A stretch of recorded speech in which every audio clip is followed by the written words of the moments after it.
There is a tree growing in almost every state east of the Rocky Mountains that produces up to 150 pounds of protein-rich nuts every single year. It lives for 250 years.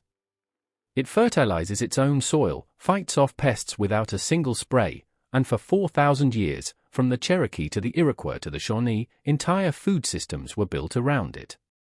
Then, over the course of a single century, Americans were told to cut it down. The USDA warned homeowners about it. County extension offices printed pamphlets telling people not to plant near it. Suburban HOA covenants listed it as a prohibited species. Landscapers refused to work around it. Millions of mature trees were removed. Millions more were never planted. The tree is the eastern black walnut. And in the next 15 minutes, you will understand why almost everything you have been told about it is either exaggerated, economically motivated, or completely false. The black walnut is not a new discovery. Archaeological sites across the eastern United States contain black walnut shells dating back at least 4,000 years. The Cherokee, the Iroquois, the Shawnee, the Lenape, every major woodland tribe east of the Mississippi used it. They ate the nuts raw, ground them into a flour that stored for years without refrigeration, and pressed them for cooking oil.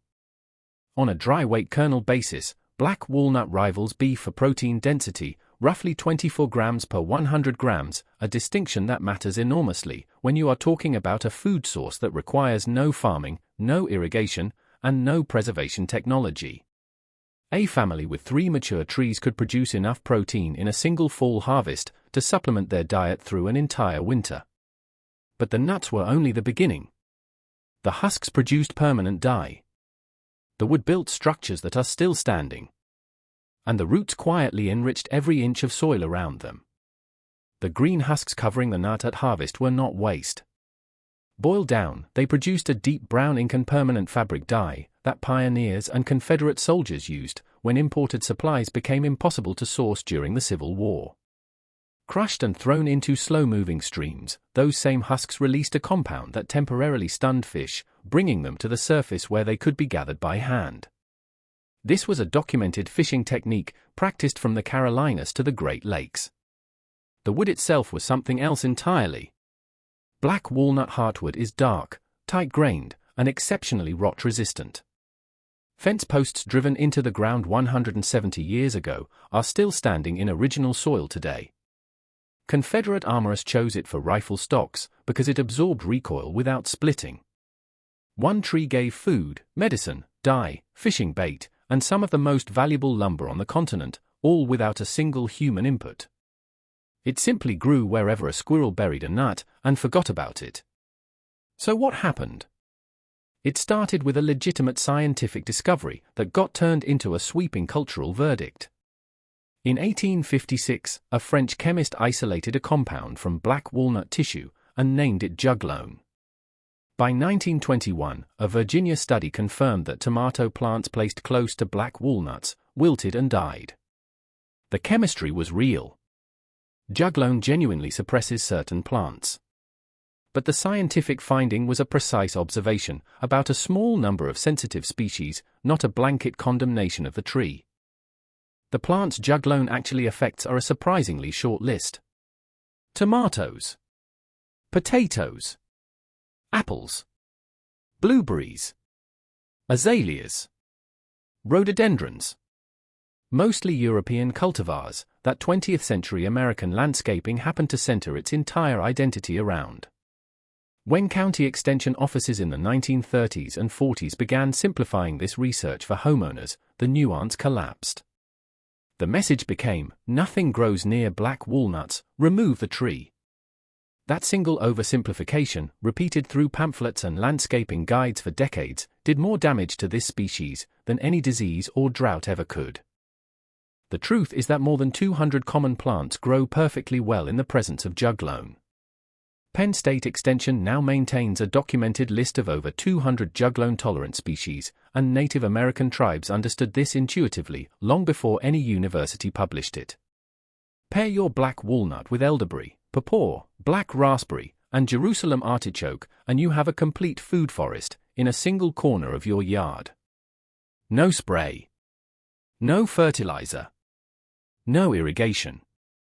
Add garlic, onions, squash, melons, beans, and sunflowers, and you have something closer to what indigenous polyculture systems actually looked like, not single crops in isolated beds, but layered plants using different parts of the same soil, simultaneously. The problem was never the walnut. The problem was that 20th century American gardening decided the only vegetables worth growing were the small number that happened to be juglone sensitive. That decision turned a cornerstone food species into a condemned nuisance. And every time a mature walnut came down as a result, somebody made a great deal of money removing it. Because what most homeowners never knew, and what the timber industry had little incentive to advertise, was what a mature black walnut was actually worth. In 1978, a couple returned from holiday to find a 95-foot walnut had been cut from their property while they were away.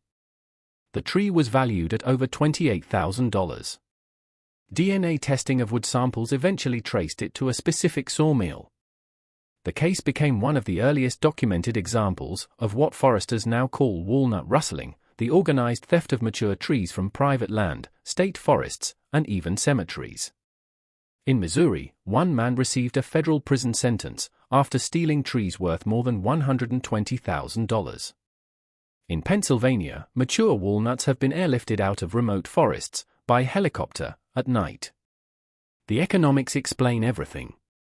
In 2026, premium veneer quality walnut stumpage is trading at $490 to over $880 per thousand board feet before the log ever leaves your property. A single mature tree with a straight trunk and 30 inches of diameter can be worth between $5,000 and $40,000 standing. Here is what makes this more than just a dramatic theft story. Trees in the ground gain value every year. Each additional inch of diameter can double a walnut's board foot value. A 30-inch tree left standing for another 20 years becomes a 50-inch tree, and the price jump is not linear. It is exponential. Run the math. Hammond's Products, the only large-scale commercial processor of black walnut nuts in America, pays approximately $15 per hundredweight at their buying stations for wild-harvested nuts. A tree producing 100 pounds of in-shell nuts yields roughly 15 to 20 pounds of kernel, generating $50 to $200 per year in cash every fall from a tree that planted itself. Stack that against compounding timber appreciation, and a 50-year asset that outperforms most retirement accounts begins to take shape. If you have a mature walnut on your property, photograph it, measure the diameter, and check your state's timber marking laws. In Missouri and Indiana, theft of a single mature tree now carries felony-level penalties, but only you can document what you have before someone else does. So what do you do with this information? If you already have a mature black walnut on your property, do nothing. Do not cut it. Do not let a tree service convince you it needs to come down because it is messy. Learn which plants thrive in its presence and build your food forest around it. If you are planting new, black walnut seedlings go directly into the ground in fall, after the first frost. Drop a whole nut into 2 inches of loose soil, cover it, and walk away. Germination rates for fresh seed run above 70%, with no special treatment required. For higher kernel yields, 2026 nursery cultivars like Emma K and Sparrow produce nearly double the kernel percentage of wild seedlings without sacrificing timber potential.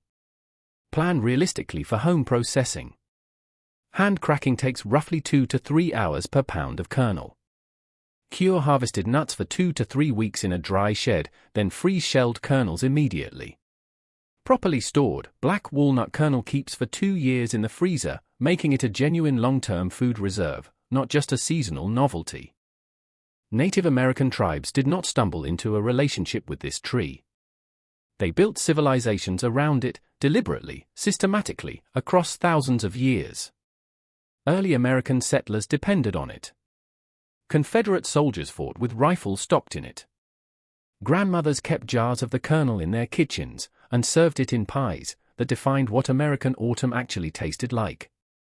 Then in the space of 2 generations, it was redefined from a cornerstone species to a nuisance. Not because the tree changed, Because the institutions that shaped American land use decided convenience, liability, and simplified advice mattered more than a 4,000-year track record. Somewhere within 100 miles of where you are sitting right now, there is a mature black walnut growing quietly on someone's property. Its owner probably thinks of it as a mess, as something that kills tomatoes. They do not know what they have. Now you do. Before you hit subscribe, drop a comment. Do you have a black walnut on your property right now? Because someone watching this is already sitting on thousands of dollars and doesn't know it yet.